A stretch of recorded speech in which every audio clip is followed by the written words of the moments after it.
whether or not you get a +1 to a wedding. It's like, oh, well, you're single, so you don't get a +1. But it's like, so now I have to be reminded at this wedding that I'm going to stand here by myself at cocktail hour when everyone around me got to bring their significant other. And I wasn't even allowed to bring a friend to talk to. I'm just going to stand here like the outcast. It's just so annoying when it comes to certain events where a default person or a date is standard. Obviously, the wedding is the number one example. Sure. Sometimes you could say like company parties where everyone gets to bring their significant other and whatever. So every single person there that happened to be lucky enough to find their person in life gets to have the default person. And just like missing the couple's game night, just because you aren't lucky enough to have met your soulmate by the time you're 25, you have to go to all the parties alone. And I expect you to come to my wedding alone and have fun alone just because you haven't found your boyfriend yet. Yeah. Just because you haven't found your husband yet. You're going to be alone. Like, that's just not fair. Well, and you know what? And I'll say this from experience because it's happened in my adult recent single life. I am literally the only person there by myself. By myself. I follow a couple here to the bar. I follow a couple there to the snacks. And I literally catch myself just like talking to my parents, aunts, cousins, friend. Because I'm literally standing there by myself. And like there have been weddings where I've been given +1s and I'm just like, oh, you know, it's not worth me taking someone. So I do I'm not saying that I'm always put in this situation. I have put myself in this situation, but other people do put me in this situation. There are people in my life that like, and I'm not talking like 3 years ago when my friend got married and like 7 of us were single. I'm not talking about that. I'm talking about right now when 18 out of 19 of my first cousins are in relationships and I'm going to show up to the next however many events by myself and twiddle my thumbs and get a drink and sit at the bar and I don't know, maybe my parents will hang out with me.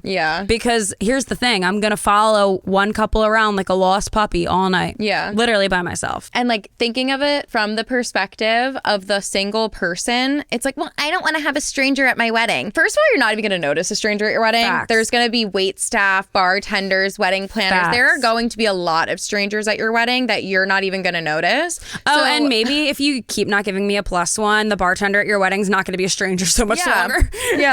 But and you're not going to get a +1 to me in the bartender's wedding. Sorry. True. But also just think about it from your friend's perspective. Okay. Even if everyone there doesn't have a +1 or isn't in a relationship, if a small handful of people that aren't friends with each other or that are very independent, like maybe, I don't know. There's a million situations, but like if there are a small number of people that just don't have a boyfriend, like just think about it like this. They are now expected to be alone and have the same amount of fun as everyone that has a default person. It makes your life easier to have a default person. If you are in a relationship with someone that you can rely on and you are cohabitating and you are living life together as partners, your life is easier. It's been easier for me since I've been in a relationship. I have a default person. We always know that we can rely on each other. We go places together. I know how I'm getting there and who I'm going with and who I'm going home with. That's a privilege because I lived a long time where I didn't have that. And being alone and putting yourself out there all day and all night at this event is harder and it's less fun. I'm sorry. It's less fun to go to an event by yourself. And I think that people that are in relationships, it's really, really easy to sit there and say, well, there's a bunch of single friends, just like it's really, really easy to sit there and say, it'll happen when you least expect it.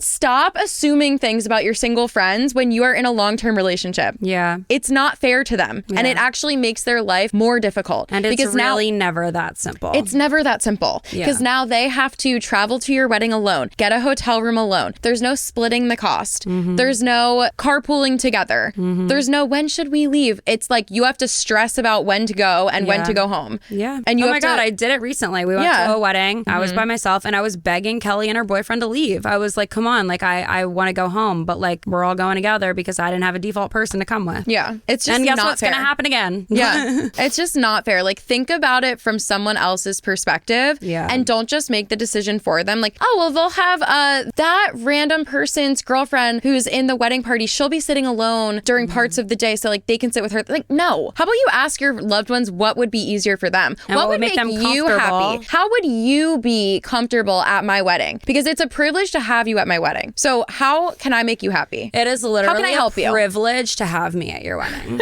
It really is. So make it comfortable for me. It really is though. It's just not fair. I think I've said it. Just think about it, okay? You're in a relationship. Yep. Okay? Think about it. Think about it. Also, this might be considered rude, but one of my friends got married recently, and at first I did not get a +1, and it was a wedding that I have to travel to. Like, it wasn't 5 minutes down the road. Mm-hmm. And I texted her and I asked if I could have a +1 and bring my boyfriend, and she texted me back and was like, yes, of course. So if you're sitting there stressing about it, I think you should ask. Yeah. And if you think it's going to make them uncomfortable, maybe they should think about how it will make you uncomfortable. Think about how uncomfortable you're going to be the entirety of the time that you're at their wedding, because it's probably the same feeling. And it's probably way easier for them to just be like, yeah, let's just add on an extra guest because 20 other people already said no, and then everyone's going to be happy. Yeah. And I don't think it's a big ask to ask if you can have a travel partner when you're traveling to someone's event. Traveling wedding. Yeah. Totally. Yeah. And obviously I was so grateful that my friend is a reasonable person and was like, yeah, of course you can bring your boyfriend. Like, she probably just didn't really think about it, or she probably made her guest list before we started dating, or I don't even know. Who knows? But sometimes you just need to ask and be honest about how you're feeling with your friends, because it's your loved ones and your friends whose weddings you're attending, and they should care about you enough to consider your feelings. True. Period.